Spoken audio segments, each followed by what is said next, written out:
Hello, American Literature.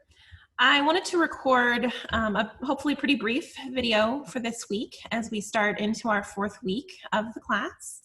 Hopefully you're all feeling kind of settled into all of your classes, but this class as well in terms of the rhythm of how things look week by week. So I wanted to first just go over some technicalities to make sure that we're still all on the same page in terms of where to go for assignments and other things in the class itself. And then I'm going to walk through some of this week's resources and provide kind of some mini commentary along the way. So this is kind of an overview video of some things to look out for, not content lecture, but just kind of an overview of making sure we're all still on the same page. So I'm going to share my screen. And we are going to look at what our Canvas page looks like to you. So I'm in student view. So this is what it should look like right now with all of the modules closed. So once again, in this top module, the course details and resources, that's where you'll find the syllabus, and then some really kind of wide sweeping resources about American literature in general, and then some specific resources about literary analysis and critical literary theory as well. As we start practicing that in the coming weeks, you will always be able to kind of go to these resources and know that there's really good information there, both about literature itself and kind of really being able to do a deep dive into American literary tradition, but also just some very practical resources about writing. You might see me add a couple of more resources in the next week or so, just some good basic MLA style handouts and checklists. So if I find something really useful, I will put it there. So just kind of keep in mind that those resources are there. The wonderful and also really overwhelming thing about the internet is that there is just so much out there. I'm not telling you anything you don't know. So this is incredible, but sometimes when you are in a course, especially a survey course like this that covers so much ground, it's really easy to kind of get overwhelmed and underwater in terms of all of the different resources and links you can find. So as we move forward, know that I work hard to curate good resources and links for you, certainly not to discourage you from researching more on your own. Certainly that's not the case, but you always know you can trust these resources for guidance in the course and beyond. And so each week, so you found that by Wednesday afternoon typically, and I'm going to look at last week's just since you've all seen it before, this will appear by Wednesday afternoon since our weeks go from Wednesday to Wednesday. Your assignments are typically due on Wednesday by midnight. So as you are finishing those up, or if you finish them early, the next week's assignments are waiting for you. I wanted to go over and make sure that we're all kind of reading everything together the same way. If you open and look at our syllabus, which we kind of went over very early on in the course, yes, there is important information on the syllabus that helps guide your thinking about the course and the semester ahead. You will notice though that once we get to the course outline, it is quite broad. And in terms of the outline of the topics that we're going over, we are a little over midway through the first part of the semester. Your book is divided into two sections, and we're kind of modeling the organization of our semester the same way. So this doesn't give you a whole lot of details, but you can see that we are moving through these topics. The text list, then, we have been moving through week by week, but you don't want to use this on its own. Instead, again, use the syllabus for kind of broad general guidance, But for the weekly assignments, what you will want to look at is the specific assignment. So for last week, we'll click on this. And each week will be formatted the same way: read, watch, discuss, and write.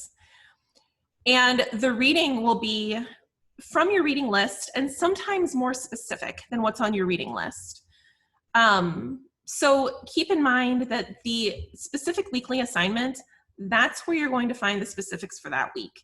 And that will often offer you more guidance than just looking at the text list. So please keep that in mind. And hopefully that's clear. So then the assignment is up top, and I will also guide you and say, please also kind of watch linked videos, read any linked articles. I think, so this one I put optional. This was an example of what I would consider a really fascinating academic essay, but it was a little bit lengthy and I didn't want you to feel beholden to have to read the whole thing. So sometimes you will find that I will add some optional readings just in case it's a topic that interests you or maybe you want to revisit it in the future.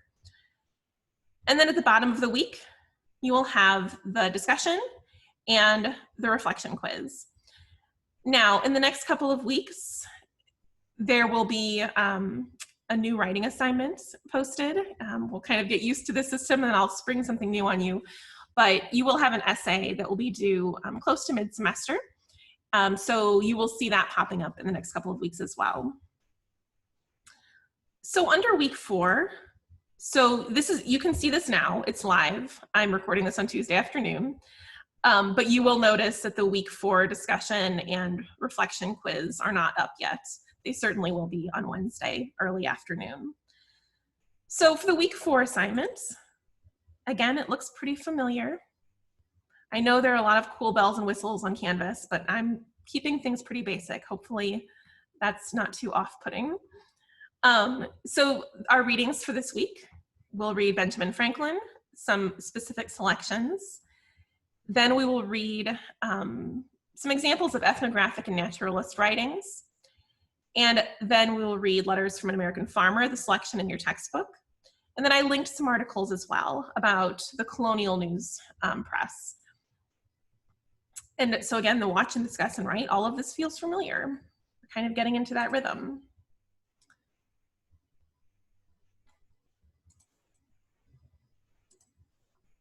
So here are some really brief articles about colonial American news. As you've probably noticed, and I've had some of you in class before, I take a really interdisciplinary approach when I teach literature or media or comp. And I think that that's where kind of I'm coming from in terms of being what I've studied and written about, but I think it also makes researching these topics really meaningful. So you'll notice kind of this intersection, and in your textbook as well, especially we're reading kind of heavy nonfiction in this first section of American literary tradition. And that's literature, but it's also history. It's also kind of early examples of news media in terms of how information is spread. So all of these things are kind of bundled up together in our written tradition, which then would become our visual tradition, our film tradition. All of these things are connected. So this week, I'm just going to ask you to visit and look a little bit into the history of what we would consider newspapers in America and the press. And also, I've included some basic information about the rhetorical situation and rhetorical appeals. So I want to talk about that for a few minutes. Some of this might sound familiar to some of you. I've included both a little explainer and a graphic. I'm just going to pull up the graphics really quickly. The first thing to really always be aware of is the rhetorical situation. And both of these concepts come from Aristotle.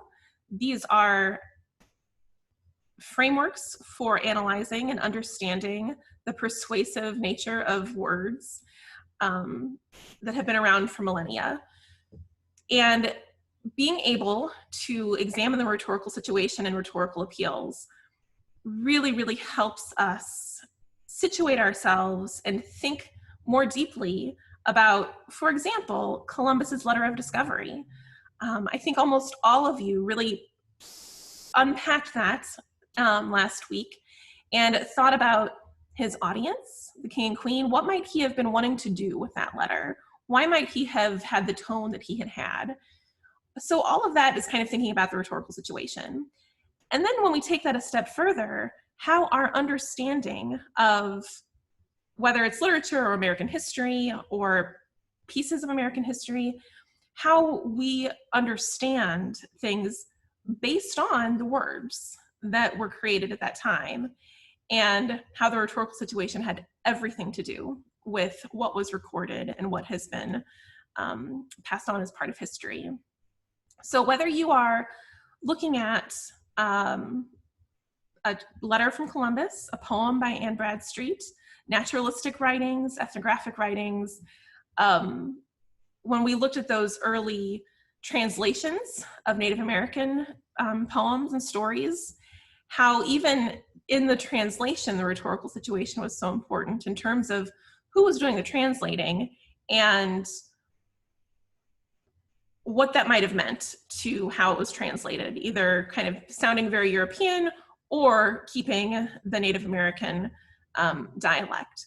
So always be thinking about the rhetorical situation, which here's the text itself, and then there's the writer, the subject, the reader or audience, and then the context. So being able to parse all of these things out is really important.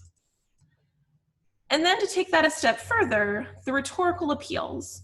So the art of persuasion and how the writer or speaker goes about proving his or her point.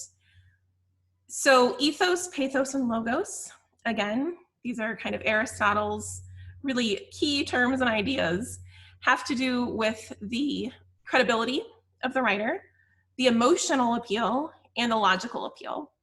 So again, as we really get into, especially some of the nonfiction that we're reading and these founding documents that we're working toward, whether it's Common Sense or the Declaration of Independence, all of these documents are integral to our history. We have to be able to analyze them from multiple perspectives, and that's really important.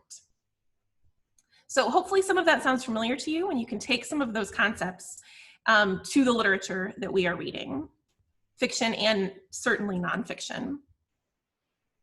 And the other thing that I wanted to note is the YouTube playlist that I'm compiling. And I wanted to note also, sometimes when you open a link in Canvas, it says that YouTube refused to connect. Ignore that and click up here on this link and it will go ahead and open that web page. So I don't know if anybody else has seen that, but that's happened to me, but you just need to click through. So I'm adding on to this week by week, and in Canvas, I ask you to watch one video through another video. So for this week, History of News in 5 minutes through What is an American? Now, quick note, and I will make note of this in writing as well. If you see something on this playlist that seems really long, like an hour, 45 minutes, that almost always means that it's optional. So don't feel like if you see an hour-long documentary stuck in this playlist that you have to watch every single second. Oftentimes that's just something.